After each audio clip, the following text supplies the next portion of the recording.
इसमें खास तौर पर इंश्योरेंस लेने वालों का भी जो आंकड़ा है वो लगातार बढ़ता जा रहा है और किस तरीके से लोग अपनी सेहत पर भी ज्यादा ध्यान दे रहे हैं, इंश्योरेंस के जरिए कवच तैयार कर रहे हैं। अब इसी कड़ी में एलआईसी ने शानदार प्रदर्शन किया है। ये एलआईसी के वित्त वर्ष 2021 के आंकड़ों में साफ तौर पर देखा जा सकता है। कोविड काल में कंपनी ने अब तक का सबसे ज्यादा 1,84,00,000 करोड़ रुपए का प्रीमियम दर्ज किया है और इसमें 56,406 करोड़ पहले साल का प्रीमियम रहा है। ज्यादा जानकारी के लिए हमारे साथ जुड़ रहे हैं अनुराग शाह। अनुराग, कोरोना काल में एलआईसी का शानदार प्रदर्शन, क्या कहते हैं और आंकड़े?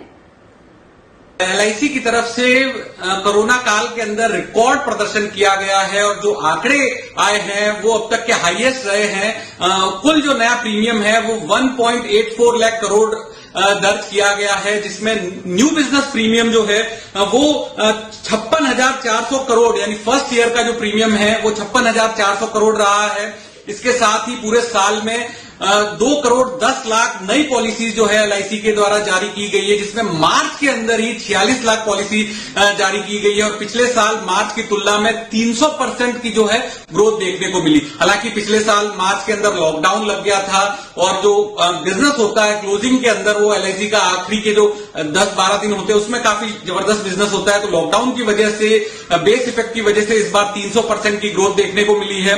अगर हम पॉलिसीज की बात करें तो मार्च के अंदर एलआईसी का market share number of policies में 81% रहा। पूरे साल भर के अंदर जो पॉलिसीज जारी की गई उसमें 74% रहा और न्यू बिजनेस प्रीमियम यानी नया प्रीमियम जो दर्ज किया गया वहां पर एलआईसी का जो है पूरे लाइफ इंश्योरेंस इंडस्ट्री के अंदर मार्केट शेयर 66% रहा और मार्च के अंदर न्यू बिजनेस प्रीमियम जो है वो 65% रहा। क्लेम सेटलमेंट की हम बात करें तो 1,16,000 करोड़ के दावे सेटल किए गए, जिसमें money back claim, maturity claim, annuity claim जो थे वो दिए गए एलआईसी के द्वारा, जिसकी जो संख्या है वो 2,19,00,000 कुल जो दावे हैं वो इस साल के अंदर सेटल किए गए, तो ये भी एक काफी बड़ा आंकड़ा है। इसके अलावा जो डेथ क्लेम का जो आंकड़ा है वो भी 18,000 करोड़ रुपए का जो है वो डेथ क्लेम दिया गया।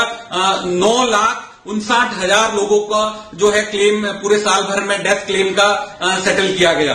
इसके अलावा एक और जो आंकड़ा है जो बताने लायक है एलआईसी का कि आनंदा ऐप जो है वो एलआईसी ने इस बार शुरुआत की थी, जहां पर जो उनका एजेंट नेटवर्क है एलआईसी का उसमें काफी जबरदस्त बढ़ोतरी देखने को मिली है। 3.5 लाख नए एजेंट जो है एलआईसी के द्वारा इस साल में जोड़े गए, तो अब जो कुल एजेंट है एलआईसी के वो 13.5 लाख का आंकड़ा पार कर चुके हैं। तो जिस तरह से कोरोना के रिस्ट्रिक्शन थे तो उसमें एलआईसी की तरफ से एक इनिशिएटिव लिया गया था, आनंदा ऐप एजेंट्स के लिए लॉन्च किया गया था। वहां पर जो है डिटेल्स भरनी होती थी और ओटीपी जो है कस्टमर का जब मिल जाता था तो ऑनलाइन एप्लीकेशन जो है सबमिट हो जाती थी, तो उसको काफी अच्छा रिस्पांस मिला। इसके अलावा एक और वजह ये भी कही जा रही है जानकारों के द्वारा कि जो टर्म प्लान लॉन्च किए गए थे सितंबर 2019 में, तो 2020 आते आते ज्यादातर जो प्राइवेट इंश्योरेंस कंपनियां थी उनके द्वारा कीमतों में बढ़ोतरी कर दी गई, लेकिन जो एलआईसी के टर्म प्लान थे उनमें एलआईसी के द्वारा कोई बढ़ोतरी नहीं की गई। टेक टर्म प्लान जो काफी किफायती कीमत पे एलआईसी की तरफ से ऑनलाइन प्लेटफॉर्म पे ऑफर किया जा रहा था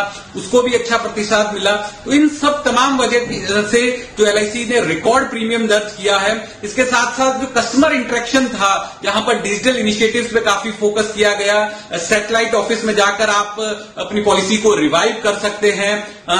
किसी भी सैटेलाइट ऑफिस में जाके अगर किसी भी आपकी ब्रांच की पॉलिसी है, तो ये सारे कंज्यूमर इनिशिएटिव जो थे वो कंपनी के द्वारा लिए गए कोरोना काल में, जिसका अच्छा रिजल्ट दिखा।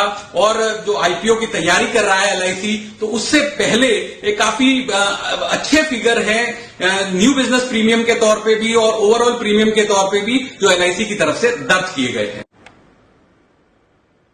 चलिए इसी के साथ वक्त एक छोटे से